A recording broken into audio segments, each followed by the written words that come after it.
Hello and welcome back to the Not the Old Firm YouTube channel. My name is Ben Banks, back after a wee tiny break over the Christmas period. Took a few days to celebrate with the family. We hope you have enjoyed your Christmas as well. But of course, Premiership football in abundance over the Christmas period with Boxing Day fixtures, and we've still got a few more fixtures to come in Scotland. We've got the Championship fixtures on the Tuesday, Premiership on the Wednesday before the bells.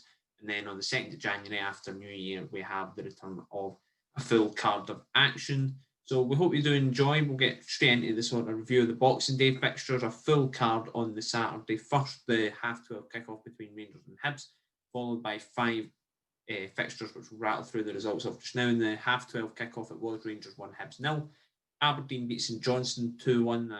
Speculative penalty, and that we'll talk about that in a wee bit. Dundee United 1, Motherwell 1. Hamilton 0, Celtic 3, Kilmarnock 1, Livingston 2, and Ross County 0, St Mirren 2, in John Hughes' first home game in charge of Ross County. It leaves the table, Rangers and Celtic, of course, in first and second. Aberdeen are now in third, above of Hibs, who dropped fourth. Dundee United remain in fifth. Livingston are in the top half on sixth. St Mirren in seventh. Kilmarnock in eighth. Motherwell in ninth. St Johnstone in 10th. And Hamilton and Ross County occupy the bottom two relegation places. Now, you might be wondering why Hamilton are now back into those relegation places and Motherwell have slipped all the way from 5th to ninth, despite the fact they never even lost this weekend. That was because the SPFL suspension and the forfeited points against Kilmarnock and St Mirren have been upheld pending an appeal. Both of those clubs are unhappy with the verdicts they were given, which were 3-0 forfeits for their games outstanding, Kilmarnock's being a game against Motherwell, and St Mirren's being two games, one against Motherwell again, and then against their Lanarkshire neighbours, Hamilton. Those points were given to Motherwell and Hamilton, 6 to Motherwell, 3 to Hamilton, but they've been took off them for now, pending the investigation, the retrial in January time. So it'll be interesting to see what happens for then. But for now, the games are now back in hand for those teams, so hence why Motherwell are now just 3 points above Hamilton in 11th and 4 points off the bottom. Hamilton now as well a point off the bottom. So that victory last weekend against Ross County could be proven very, very vital come May, depending on what happens in those retrials with St Mirren and Kilmarnock. Right, that was sort of before kick-off. In the half-12 kick-off against Rangers and Hibs, it was 1-0. Hibs pushing Rangers all the way. That's twice now at Ibrox. Rangers have sort of been pushed in recent weeks. First of all, Motherwell, albeit people questioned the tactics, but it did take them to late on in the second half before they finally got scoring. And then again, they took a wee while to get going in this one as well. Hibs played really well. Could have been a couple in front. Martin Boyle had a couple of chances. Kevin Nisbet as well. But eventually, Yanis Hadji's goal sealed a 1-0 victory for Rangers in that one. Hibs probably disappointed them not get at least a point for it. They played quite well on the day, but Rangers' defence has been very good this season. I think that's 16 clean sheets already this season. So very hard unit to break down, even for Hibs' attacking lineup, which, albeit they were missing Christian George, but still had Joe Newell in top form, Martin Boyle playing well, and Kevin Nisbet in it, then still couldn't break it down. But Hibs won't be too bothered. Probably third or fourth, probably the target for them under Jack Ross this season as that progression continues. And already they are 11 points clear of Dundee United in fifth. So it looks as if third and fourth is going to be a straight race between Aberdeen and Hibs this year compared to last season, when it was a bit more of a, you didn't really know what was going to happen. It was sort of between Aberdeen, Motherwell, and then Livingston also snuck up on it as well. So they won't be too fussed by that, Jack Ross. More bigger games as well coming up for them in terms of games that they should be favourites in, should be winning 3 points. First of all, starting with Ross County at home on Wednesday. Moving to the game at Pittodrie, Aberdeen have played 6 of their last 7 before this away from home, so it was probably nice for them to get back to Pittodrie, and they marked that with a victory. Sam Cosgrove penalty and Ash Taylor winning it for them after Liam Gordon had put St Johnstone ahead. St Johnstone, very good record at Pittodrie in recent years, but wasn't to be for them. But the big talk point from this one, the game-changing moment, was the penalty. Callum Booth deemed to have handballed the ball in the box in what was a really bizarre decision. If you get to see the highlights of that, do check it out, because it is it's bizarre. And if that doesn't get blown like it probably wouldn't have done in probably 90% of matches. And I know with the new handball rule and things like that, things need to be taken more into account. But in previous seasons, perhaps even different referees wouldn't have given that decision, and then it goes in one each at half time, and the full complex of the game changes in that one. So it was all happening for St Johnstone. They were on an 11-game unbeaten run. Now they have lost their last 3 on the bounce, have lost their last 4 in the Premiership without a win in normal time in a fair battle. If you go back to Mull v St Johnstone in the League Cup, was the last time they won in normal time. Apart from that, 1, 2, 3, 4, 5, 6, 7 games since then. So bit of a tough run of form for St Johnstone after a really positive run, but massive game for them now in their next 2, Hamilton at home and then a trip to Ross County on the 2nd of January. So massive games for them in terms of keeping themselves up, because I don't think if you're in that sort of bottom, maybe 5th to 12th, you can really write yourself out of clear of relegation danger just yet, just with how tight the league is this season. Dundee United v Mull was supposed to be a clash between 5th and 6th. Mull looking to jump into 5th, but after the deducted points, Mull were then looking to get themselves away from the bottom of the table, just in case those 6 points perhaps they need to play for them, and who knows. They could still win them, they could eventually lose them. But Mull probably should have been 3 or 4 up in this one. Tony Watt putting them ahead in the first half early on, just like they had done against Rangers. They held on at 1-0 for so long, and then in the 90th minute, despite missing a hatful of chances, Dundee United went up the other end and scored. Mull failing to clear the lines, Nicky Clark again the man to score. And that's the second time Dundee United have did that in back-to-back weekends. They did that away to Hibs, where they got that 1-1 draw, despite the fact they'd been battered for a lot of the game, could have found themselves 3 or 4-0 down, but they hung on and got that draw. They then beat Kilmarnock, and now they've done the same again against Mull. And Dundee United seem to be out of those teams between 5th and 12th, probably the only team really able to just grind, even if they're not playing particularly well, they're able to grind out points. Mull just in a bit of a bad run of form at the minute, not really able to get that victory. They have improved. The game against Aberdeen was an improvement on previous matches, and Dundee United as well, away to Tannadice. You'd have probably taken a point before it, given the run of form between these two teams, and Tannadice, although Dundee United just came up, it isn't an easy place to go. But Mull probably disappointed with the fact they've not won that by at least 2 or 3, never mind going away down the road with a point. And 92nd minute equaliser doesn't get much worse than that. But much like St Johnstone, 2 massive games for Mull now. Home to Kilmarnock on Wednesday, and then a Lancashire derby, a really massive Lancashire derby, really, on the 2nd of January, in South Lanarkshire. Hamilton v Celtic. Hamilton hung on for the first half, despite the fact they've pretty much got a full team missing just now, but eventually caved in the second half. It proved too much for them. A soft penalty and got Celtic underway. Odson Edward scoring that before Lee Griffiths and David Turnbull added goals. And then these games won't define Hamilton's season. They did do all right in it. They've probably played a lot. They'll play a lot worse and win games. Considering how many players they had out, I don't think Brian Rice will be too disappointed with that one. The more important games for them come during the week: St Johnstone away and then Motherwell at home. But Brian Rice, speaking after the game, it's a season of presence at this time of year, and that was very much the case for Celtic's penalty, according to Brian Rice. My boys gave me everything they could out there, what we've got available. It was always got to be difficult, it was always got to be really tough for us. I think first half, I thought we were outstanding defensively and well organised. And then, just as I said to TV there, it's a season for presence, isn't it? The penalty kick, in my opinion, only my opinion, very soft, but hey ho, the ref gives it. Well, we're getting at half time nothing each, and I'm saying to them, I've been here 20-30 times in my career, nothing each against Celtic, and within 15 minutes the game's done, because you switch off. I mean, I don't think we switched off. I just think it was I thought it was a soft decision in my opinion.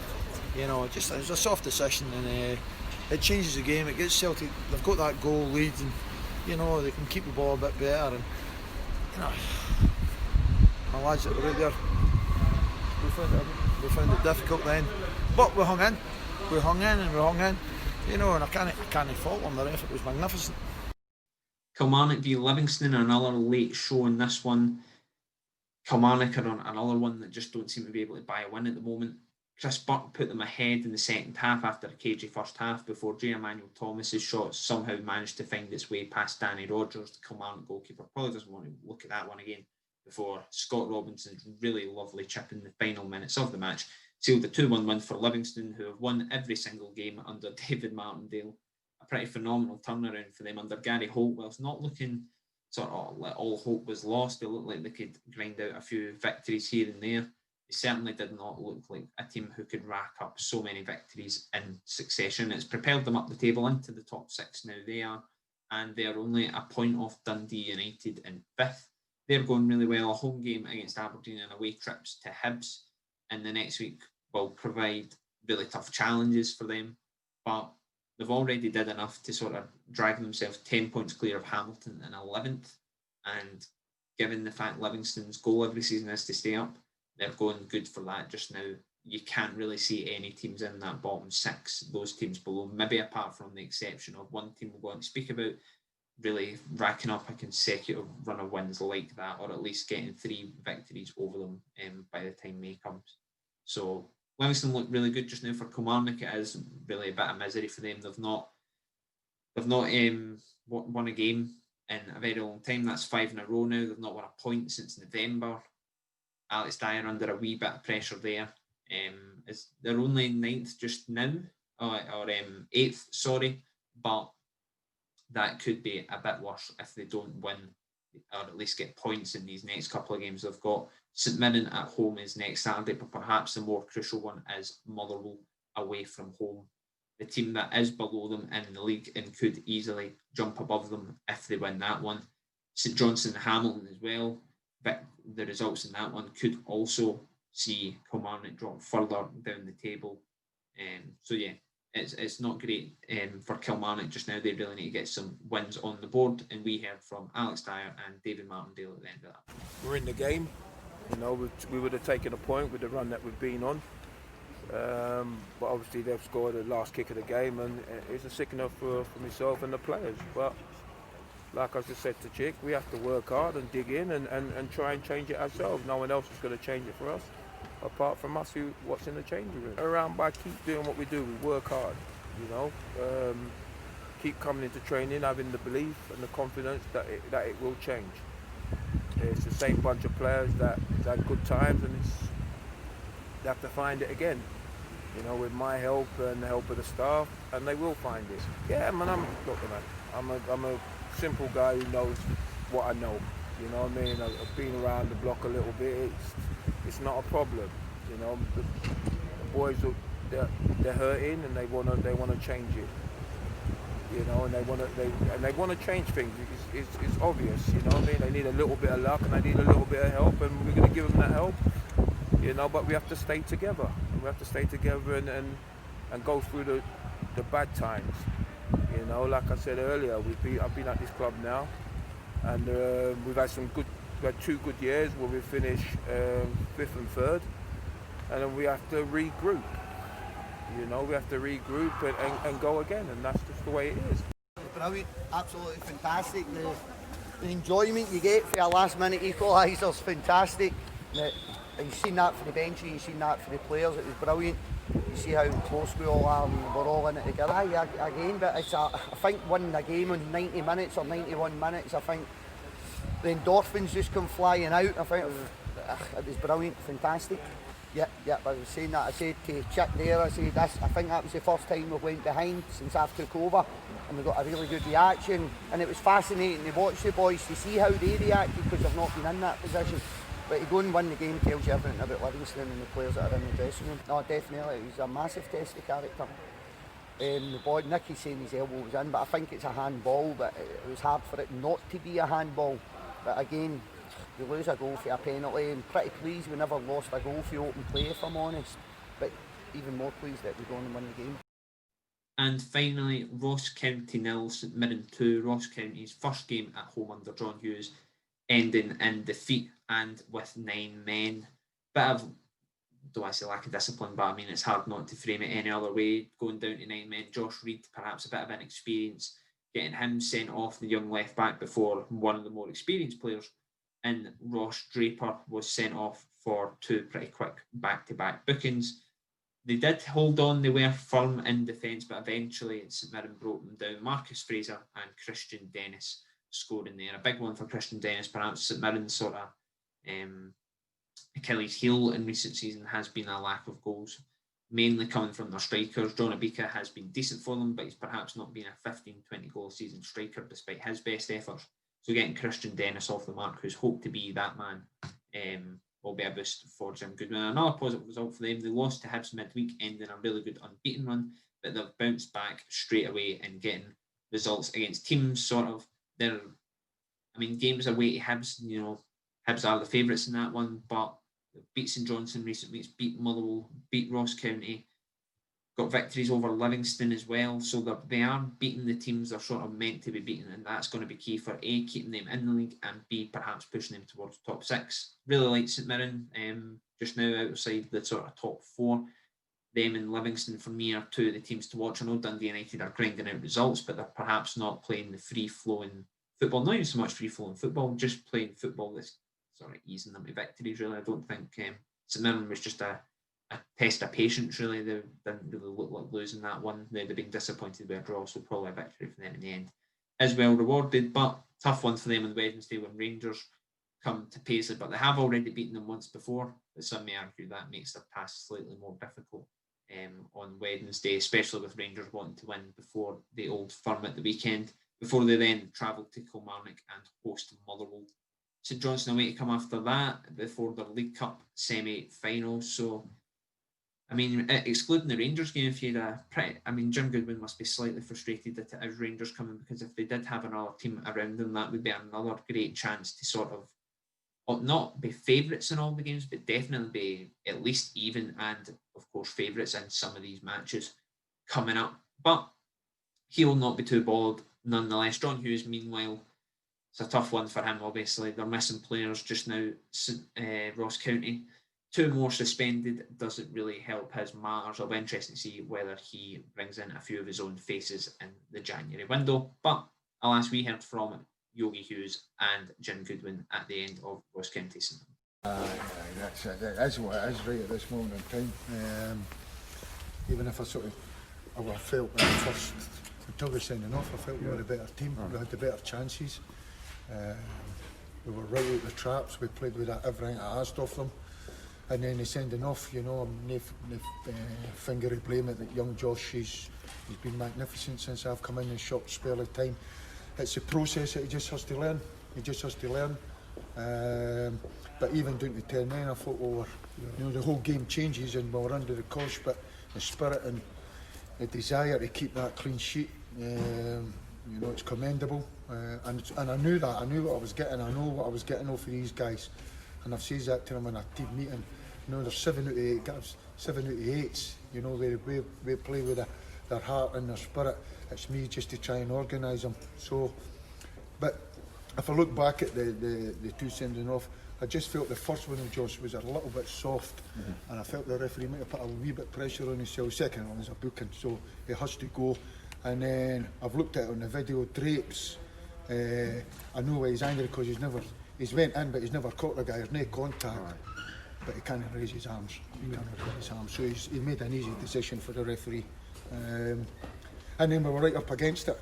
One other thing is when we went kamikaze at the end there at 1-0, we went kamikaze, tried to get it rather than beat. If we had just held on for that, keep it at 1-0 going, I think we might have, gave them a wee bit of fright. But all credit to the boys.